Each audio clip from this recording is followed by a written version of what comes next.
அனைவருக்கும் வணக்கம். நல்லம்பாக்கத்தில் அமைந்துள்ள திருநல்லமங்கை ஈஸ்வரி சமேத சொர்ணலிங்கேஸ்வரர் ஆலயத்துல இப்போ முருகப்பெருமானையும் வள்ளி தெய்வானையோட பிரதிஷ்டை செய்யறதுக்கான வேலைகள் எல்லாம் நடந்துகிட்டு இருக்குங்க. சிலை வாங்குவதற்காக உங்களால முடிந்த தொகையை நீங்க கொடுத்து உதவினீங்கன்னா ரொம்ப பெரிய ஒரு கைங்கரியமா இருக்கும். பார்வதி பதையே அரகர மகாதேவா. அன்பார்ந்த பக்தி ஒலி நேயர்களுக்கு சுவாமிநாத சோஷ அனந்த கோடி நமஸ்காரம். புல்லாய் பிறந்தாலும் மிருகாதி ஜனனங்கள் பரிசு பசியாரி மகிழுமன்றோ. பூண்டாய் பிறந்தாலும் பிறந்தாலும் குரத்தியர்கள் சிலபினி தீர்த்து மகிழ்வாரென்றோ. என்னையனே என் சிவபெருமானே.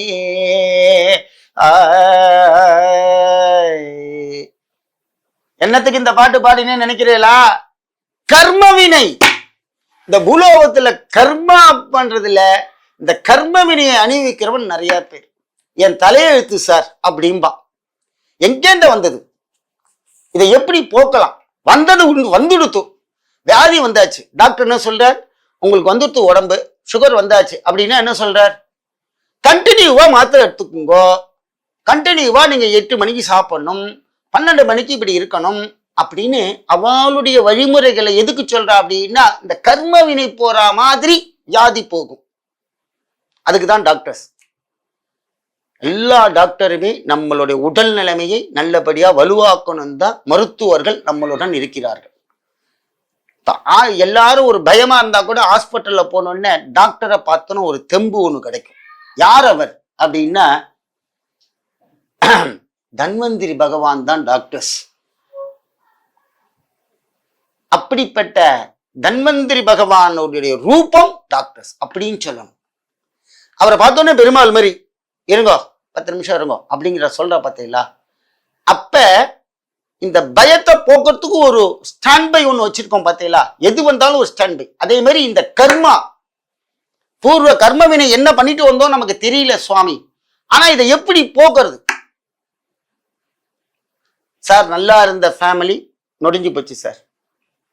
நாங்க எவ்வளோ கஷ்டப்பட்டாலும் எங்க ஆத்துல அந்த கஷ்டம் போகல. என்ன காரணம்? ஜாதகத்தில் ஜோசியரை பார்த்தா அவர் சொல்றார், ராமேஸ்வரம் போங்க, காசி போங்க அப்படிங்கிற, இந்த ஹோமத்தை பண்ணுங்க, அந்த ஹோமத்தை பண்ணுங்க. ஒவ்வொருத்தர் ஒவ்வொரு 10 ஜோசியர்கிட்ட போறேன். ஒரு ஜோசியர்கிட்ட பண்ணா பரவாயில்ல, 10 ஜோசியர். அந்த மாதிரி ஒவ்வொரு விஷயத்துக்கு இந்த கர்மா எந்த விதமான பண்ணாலும் நம்ம ஆத்துல இருக்கிற கஷ்டம் போகல. இதுக்கு என்ன வழி? இது என்ன பண்ணணும் அப்படின்னா, நம்ம வாங்கினு வந்த வரப்பிரசாதமா இருக்கக்கூடிய விதியை யாராலும் மாற்ற முடியாது. வலியை போக்கிக் கொள்ளலாம். என்ன அப்படின்னா, எம்பெருமான் பரமேஸ்வரன் காயாய் பூபரிந்தரித்தானோ கண்ணியர்கள் வழிகண்டேனோ, தாயாருக்கு என்ன வினைபனின் செய்தேனோ, குருவாயிருந்தேனோ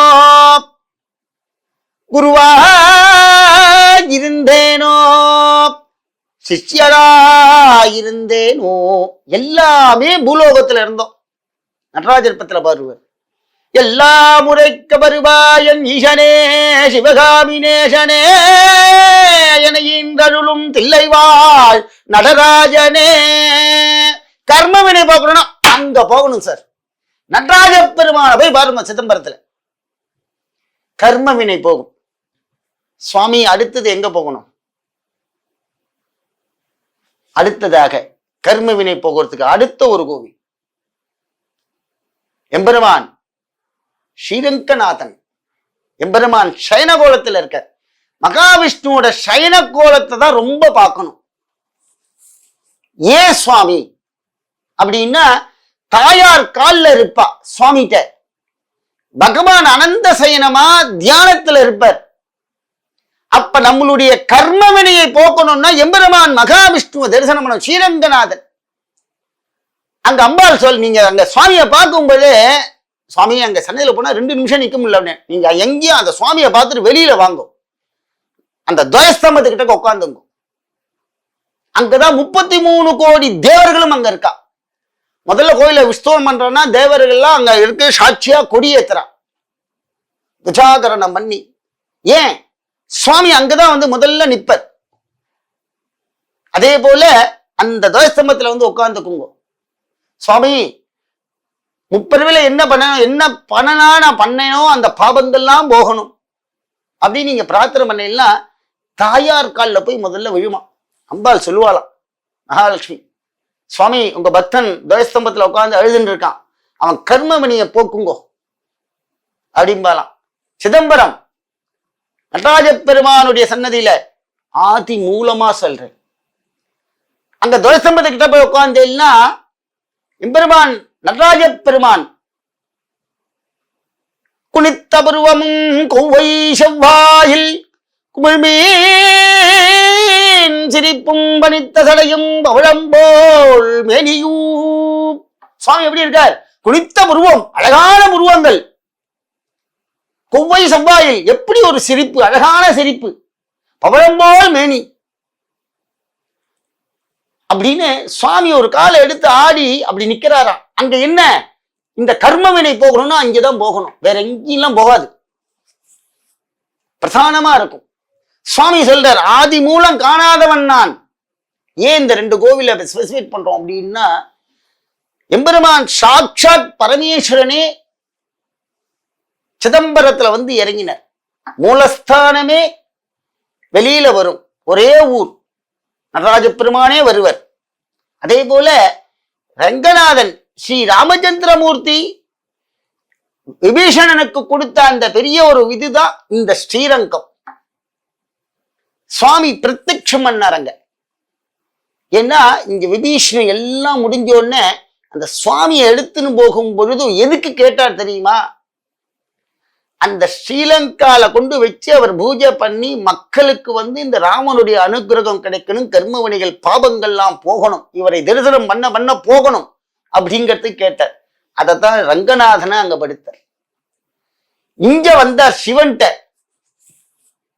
எத்தனை பேர்? 63 நாயன்மார்கள். சித்தத்தை சிவன்பால் வைத்தடியாருக்கும் அடியேன், சிவனே என்று ஓடுவார் அடியாருக்கும் அடியேன், திருநீறு பூசிய அடியாருக்கும் அடியேன், சிவனே என்று ஓதுவார் அடியாருக்கும் அடியேன் அப்படின்னு எம்பெருமான் சிவபெருமானை அடியார்கள் பாடினார்கள். எல்லாருக்குமே ஃபைனல் தரிசனம் சிதம்பரம். பிறந்தால் திருவாரூரில் பிறக்க வேண்டும், அப்படி இல்லை என்றால் சிதம்பரத்துல தரிசனம். பிறப்பு நம்ம கையில இல்லை, ஆனா நம்ம பிறந்துட்டோம், சிதம்பர தரிசனம் பண்ணணும்னு. எதுக்காக அந்த கர்மனையை கொண்டு வந்தேன்னா, அத்தனை கஷ்டங்கள் நம்மள்ட்ட இருக்கு இல்லையா? சில பேருக்கு சிதம்பரம் போகக்கூடிய பாக்கியமே கிடைக்காது. நம்ம இப்படியான இந்த வாழ்நாள்ல ஒரு நாளானு போய் அந்த சிதம்பரத்துல போய் உட்கார்ந்து அந்த நடராஜ பெருமானுடைய துவயஸ்தம்பத்து கிட்டக்க சன்னதியில உட்கார முடியாது. துவயஸ்தம்பத்துல உட்கார்ந்து ஒரு 10 நிமிஷம் நம்மளுடைய கஷ்டங்களை சொல்லுங்கள். எம்பெருமான் பரமேஸ்வரன் ஆதி மூலமா இருக்கக்கூடிய சிவனும் ஆதி நாராயணாக இருக்கக்கூடிய ஸ்ரீரங்க பெருமானும் நம்மளை காப்பாற்றுவார்கள். முதல் வினை. இதுக்கு சொல்யூஷன் இதுதான். நான் இந்த பண்ண அதை பண்ண, சுவாமி எங்களால அவ்வளவு தூரம் டெய்லி போக முடியாதுன்னா நம்ம பக்கத்துல இருக்க சிவன் கோவில்ல விளக்கேத்துங்கும். கர்மவினை போவதற்கு முதல் விஷயம் கோவில்ல நம்ம சார்பா விளக்கு எரியணும். ஒரு சன்னதியில விளக்கு எரியணும். கோவிலுக்கு விளக்குக்கு எண்ணெய் வாங்கி கொடுங்கோ, இல்ல கோவில் ஏதான பணம் கொடுங்கோ, மெயின்டைன் பண்ணுவா, கர்மவினை போகும். அடுத்ததாக அன்னதானம். கர்மவினை போவதற்கு அடுத்த வழி அன்னதாதா சுகினோ பவந்து. கர்ண பரமாத்மா பெரிய கோடீஸ்வரன், துரியோதனுடைய ஆத்ம நண்பன். ஆனால் எல்லாம் மன்னர், அன்னதானம் மன்னல.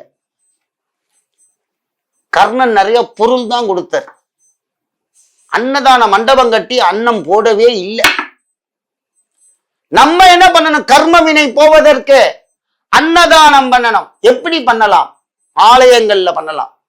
தர்மமா இருக்கக்கூடிய ஆசிரமங்கள், அநாத ஆசிரமங்கள் அங்கெல்லாம் நீங்க அன்னதானம் பண்ணுங்க, கர்மவினை போகும் சார். கண்டிப்பா அடுத்த பிறவில உங்க குழந்தைக்கு ஒண்ணும் வராது. நம்மளோட கழிச்சுட்டு போயிடணும் எல்லாத்தையும். முன்னோர்களை குறை சொல்லவே கூடாது.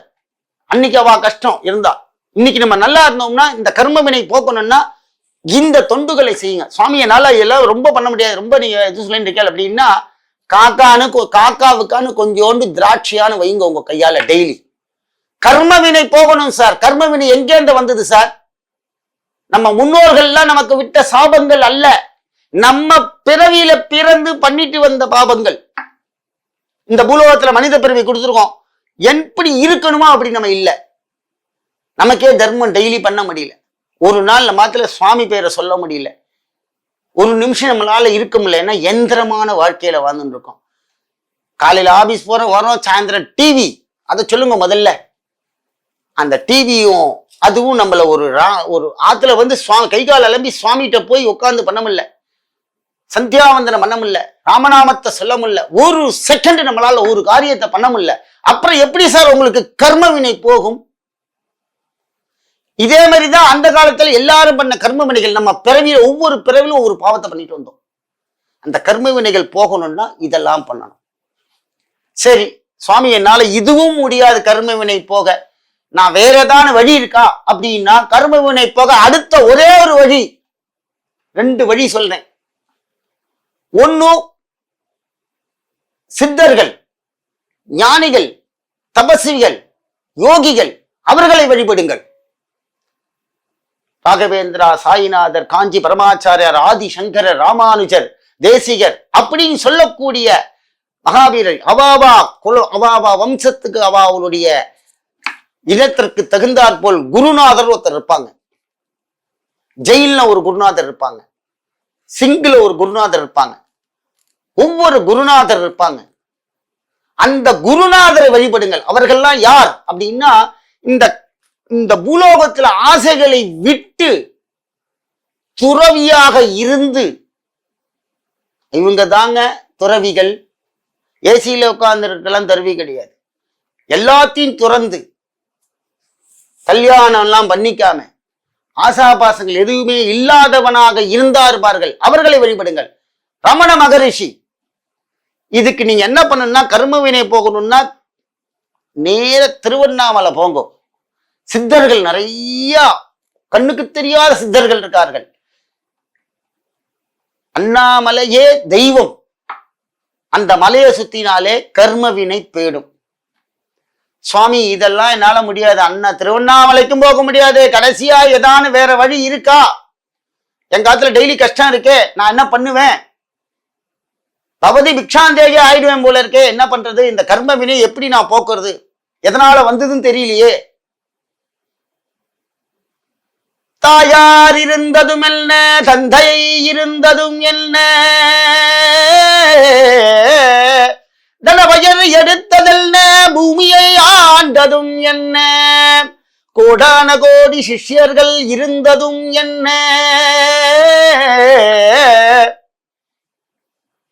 தாயார் இருந்ததும் அல்ல, தந்தையோ இருந்ததும் அல்ல, தனவயர் எடுத்ததும் என்ன, தரணியை ஆண்டதும் என்ன, தன கோடி பெயர் எடுத்ததும் என்ன,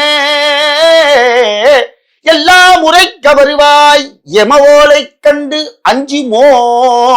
சார் இதான் சார் கர்மவினை சொல்றார், பாடுறார் பாருங்க அடியார். எனக்கு எல்லாம் இருக்குங்க, தாயார் தந்தை கன பெயர் எல்லாம் பூலோகத்தை ஆண்டுட்டு இருக்கேன் நானு. ஆனா ஒன்னே ஒண்ணும், எமவோலை கண்டு அஞ்சுமோ. இது ஒண்ணுதான் சார், எதுவுமே யாருக்குமே தெரியாத ஒண்ணும். எப்ப யமன் வருவார் என்று தெரியாது.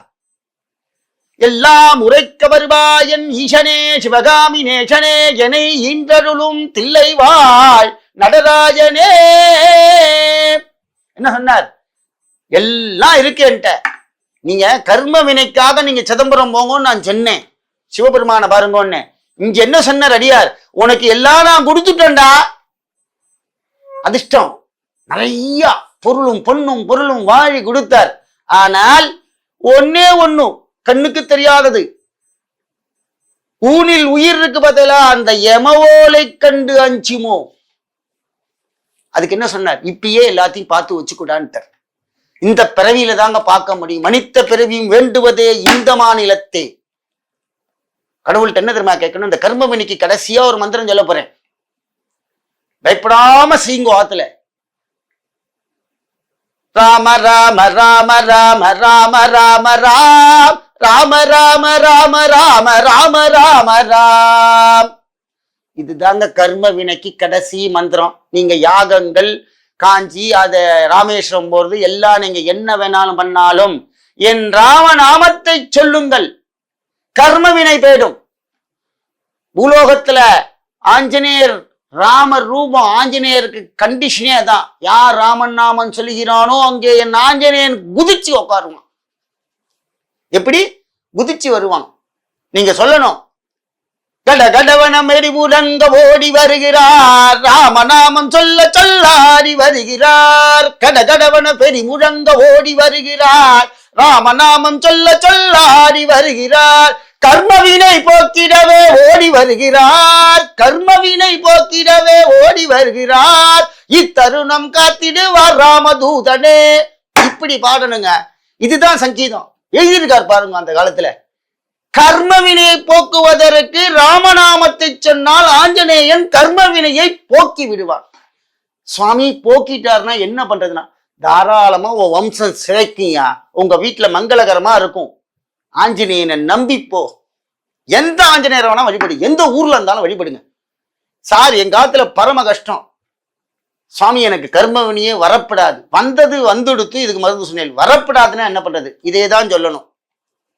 என் ராமனை தான், என் ஆஞ்சநேயனை தான் சொல்லணும். இந்த கலியுகத்துல ஒரே ஒரு மருந்து சார், யார்கிட்ட வேணாலும் கேளுங்கோ. யார்ட்டையும் வந்து கடன் கேட்டு கூட வாங்க வேண்டாம். இந்த ராமநாமத்தை சொல்லுங்கோ.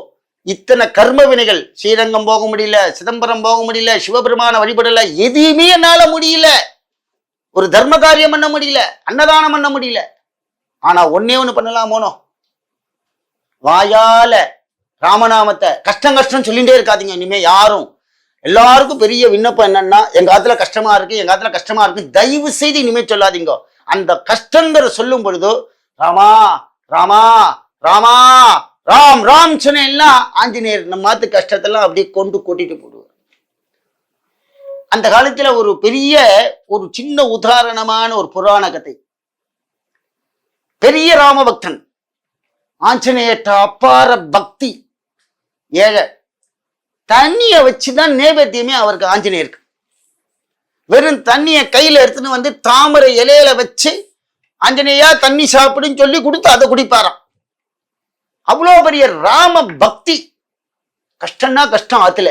அவனுக்கும் கல்யாணம் ஆயிடுத்து, குழந்தை பிறந்துட்டு. அந்த காலத்துல அவ்வளோ அழகான ஒரு இது. அவர் மனைவியும் ஆத்துக்கார் ஒரு ராம பக்தி. எதெடுத்தாலும் ராமா.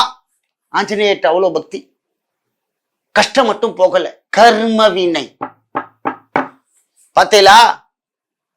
ஆனால் சுவாமி அவனுக்கு என்ன கர்ம வினை? ஒன்னும் கிழிஞ்ச வேட்டியை கட்டின்னு இருக்கான் கர்ம வினையில. மனைவியும் அழுக்கு புடவையை கட்டின்னு இருக்கான். ஒரு குழந்தைக்கு முடிவெட்ட விட முடியாத அளவுக்கு சடமுடிகள் ஜடாமுடிகள் வளர்ந்து, ஒரு ஏழை பானை விட கிடையாது ஆத்துல தண்ணி குடிக்கிறதுக்கு. அப்படி ஒரு கர்ம வினை. பாபம். பாபம் பண்ணாதீங்க. முதல்ல பாபம் பண்ணக்கூடாது, சாபம். முதல் விஷயம் என்னன்னா, கோவில் காரியங்களை தடுத்து நிறுத்தாதீர்கள். அது முதல்ல அடிவிடும். அடுத்ததாக இந்த கர்ம வினையில நீங்க போன எல்லாம் அவர் அப்படியே இருக்காராம். இந்த ராம நாம உச்சத்துக்கு போயிட்டார், இறந்து போப்புறான். ராமா இனிமே என்னால முடியாதுரா ஆஞ்சநேயா, ராம் ராம் ராம் சொல்றான். என்ன அவனுக்கு சொல்றதுக்கு கூட நாக்குல தெம்பு இல்லை சார். அன்ன ஆகாரம் கிடையாது. சுவாமி அவனுடைய கர்ம வினை உச்சத்துக்கு வரப்போகுது. அந்த ஆஞ்சநேயரை இந்த ராமநாமத்தை விடாமல் ஜபம் பண்ணதுனால அந்த ஆஞ்சநேயர் குதிச்சான் சார். ஆஞ்சநேயர் குதிச்சுட்டாருன்னா பூலோகத்துல தரிசனம் பார்த்தவன் அவன் ஆஞ்சநேயரை. அந்த கர்ம வினையை விரட்டி என் ஆஞ்சநேயன் ராம பக்தன் ராம தூதன் ஆஞ்சநேயர் காப்பாத்தினார் சார். இது புராண கதை. எப்படி வந்தார்? அவர் ஒரு வேற ரூபமா வந்து அவன் கஷ்டத்தை போக்கினார். என்ன கஷ்டம் வேணும்?